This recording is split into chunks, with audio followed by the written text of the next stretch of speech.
Assalamu alaikum, peace be with you and welcome to Islam and Life with me, Tariq Ramadan, broadcasting from London. In today's show, we ask the question, should Muslims condemn acts of violence committed by Islamic personalities? Shocking revelations of a Saudi preacher who had raped and tortured his 5-year-old daughter came to light last month. Fayhan Al-Ghamdi's daughter was found with multiple injuries, including a crushed skull, broken ribs, broken back, broken arms, bruising, burns, and signs of rape. Shockingly, Al-Ghamdi claims the motive for the attack was his suspicion of the virginity of the 5-year-old.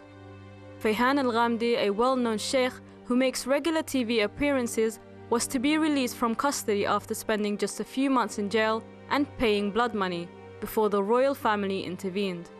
No action has yet been taken, but the law of the conservative kingdom protects fathers who murder their children or wives. This week's Islam and Life asks, should Muslims condemn acts of violence committed by Islamic personalities? This is a question that the Muslims should ask when it comes to the way they are dealing with other Muslims, with personalities, with people who are known, but not only people who are known, also fellow Muslims when they are acting in a way which is not appropriate or sometimes completely against the Islamic principles.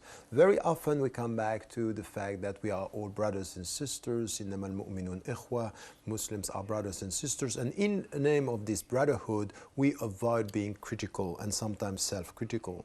And there is something which is essential here. We cannot blame the world for what is happening. Sometimes we have to come back to ourselves and ask ourselves in which way we have to deal with some personalities, with some Muslim figures and some fellow Muslims by being critical and not only judging on the name of what is halal and what is haram, the lawful and what is unlawful, but also about the behavior, about the ethical life, about our daily life as good person, as good people, as good human beings. This is something that is needed within our community, and we should ask ourselves why it is so difficult, why there is this silence within the community, confusing brotherhood with complicity with some acts that are not right from an Islamic perspective. And to answer all these questions, I'm joined by Asghar Bukhari, spokesperson for MPAC UK.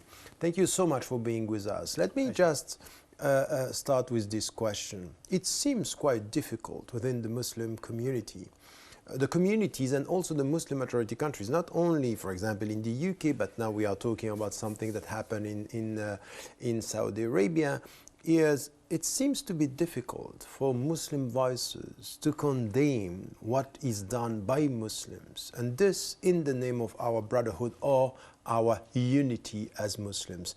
Why is it so? How would you explain this? I think there's three ideas that penetrate within the Muslim community that stop us from doing this. One, that we do not attack the so-called scholars. They are infallible. They are great people, men of God, and to attack them is an act almost against God himself. Two, we are being attacked from the outside. Islamophobia and the West seem to be demonizing Muslims. Why should we make it worse by attacking ourselves?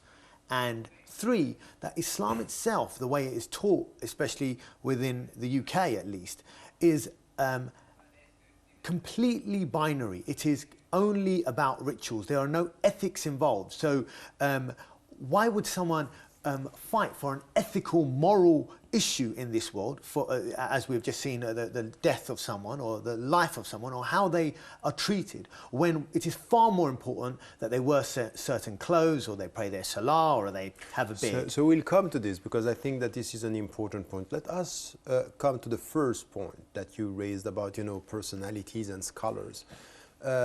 And we know, even with the messenger, peace be upon him, it is said in the Quran that he is only a human being. So when he is getting the revelation, no discussion about him, because there is here, he is infallible. But when it comes to him dealing with human beings, he is a human being, and we have to look at his behavior as a human being. How would you explain that for some scholars, the Muslims have this kind of respect that is not a critical respect, it's a blind respect, the blind following of who he is and the way he's behaving. How would you explain this? There's two fundamental reasons for that. One is the Muslims in general, across the world, are not an educated community. Yes, there is a minority of people who are educated, but the majority are uneducated masses. And the second point there is that the scholars themselves, the way they portray themselves, the way they put forward to their own students is this unquestioning version or unthinking version that they should listen, adopt, and simply refuse to answer questions, just parrot-like follow. So the religious core, this central core that kind of surrounds these scholars are unquestioning, might be kind of zombie-like people. And the masses who look to these scholars as more educated than them are uneducated. So how could they question someone who's, in their mind, greater than them? You need a critical mind to question. The problem is that what is contradictory with this is wherever I go, for example, traveling a lot and meeting with Muslims in different Muslim communities in the West or Muslim majority countries, every day, day in, day out, you hear Muslims very critical towards the scholars, very critical towards what they are not doing and the fact that they are not addressing the right issues. So there is a sense. Sometimes it's completely, you know, you can't deal with a community without getting these voices being critical towards the scholars. But not publicly. It's the same here that I find all the time. I've actually debated with scholars on a television show and criticised scholars and been criticised by those scholars, say, how dare you? Oh, as soon as the camera goes off, I agree with you. Because what they fear is when it goes into the public, this vanguard of people who defend the scholars sheepishly churned out by these madrasas or kind of religious schools will attack them for it. So yes, privately they will condemn the way the mosques are teaching. Privately they will condemn the way the scholars. But in public you will very rarely hear a scholar. Let me ask you a question. Should it be done? Why should we, before telling me, should we criticize? And if we should be critical, why? What is the point? Because some of the scholars will say, what is the point? And some of the followers will say, what is the point to be critical towards a scholar in a public way? The downfall of Islam was the failure of accountability. It was almost the foundation stone for decay. Without accountability... Should it be a public accountability? Absolutely. Why? Because a private accountability simply does not work. You could go to 1,000 of these scholars and say, or any powerful person, it's not just a scholar, it's any person who holds position of power towards the people, and privately say to them that, look, you need to be better. Sometimes you'll get a bonus and a sincere person will say okay, but the majority of times they'll simply say okay and nothing will change. When you have public accountability, then the people in power fear the public. They fear the public will hold them to account, and thus they continue to strive to improve because the threat of the public is always there to question them. When they no longer fear the public, then what reason is there to conduct yourself in a better way? Yes, you and I might say, well, God is there, but unfortunately we know the way of human beings. Sometimes that simply is not enough. And if we look back in our history, the caliphs, the Prophet himself, all of these people held accountability as vital, and yet now it's almost unheard of throughout the Muslim world.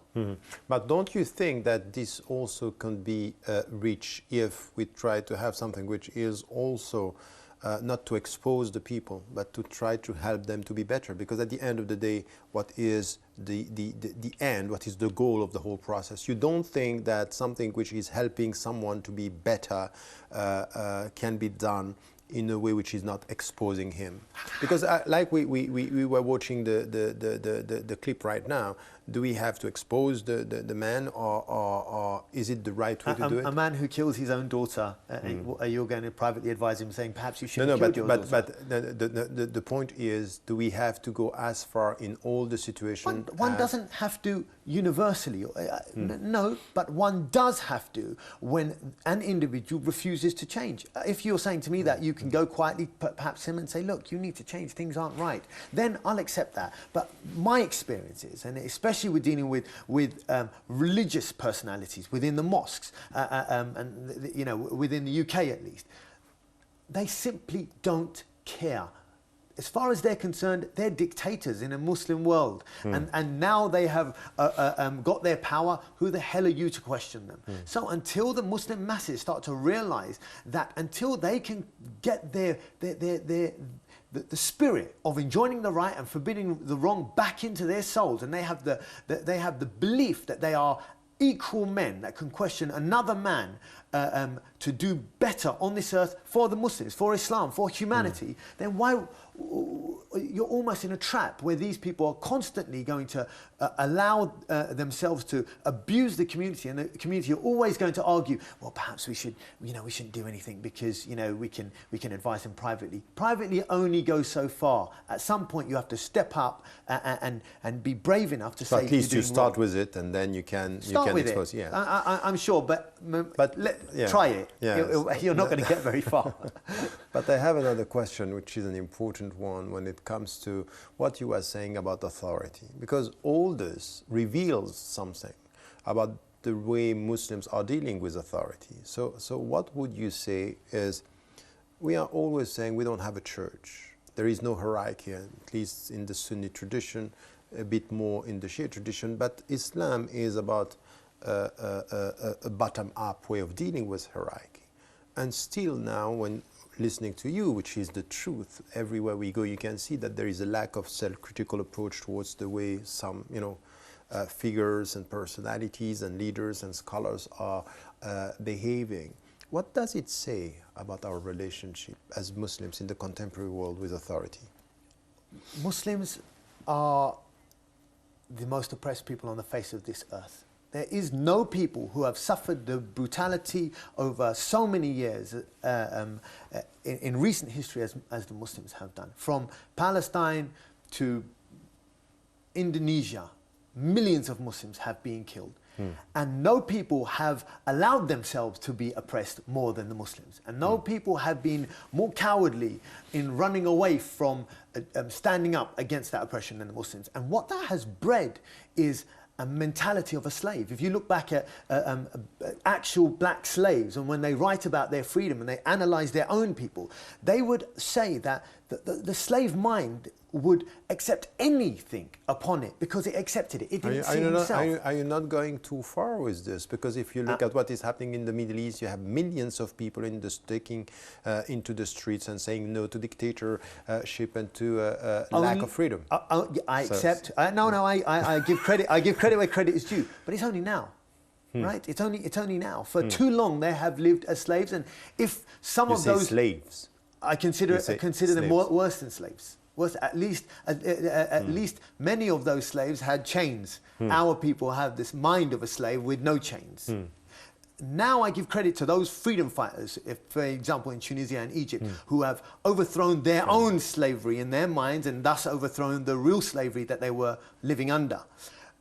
But still, for those who have not broken the shackles of their mental slavery, they have allowed themselves to fail to enjoin the right and forbid the wrong. So what's happened is that they have grown accustomed to fearing this demand to be free. So how can you ask them to hold someone powerful to account when they don't see themselves equal to the person that they're holding to account? They don't think that they will ever be listened to. They don't think that nothing will change their situation. So the lack of self-critical approach and towards the scholars, for example, or the leaders, it's coming from a lack of confidence and a psychological problem. Absolutely. The mind of a slave. And I believe, this may be controversial, but I believe that the version of Islam that colonized them, that our colonizers brought with them, pacified them, created or at least aided or gave the religious ideology to continue their slavery.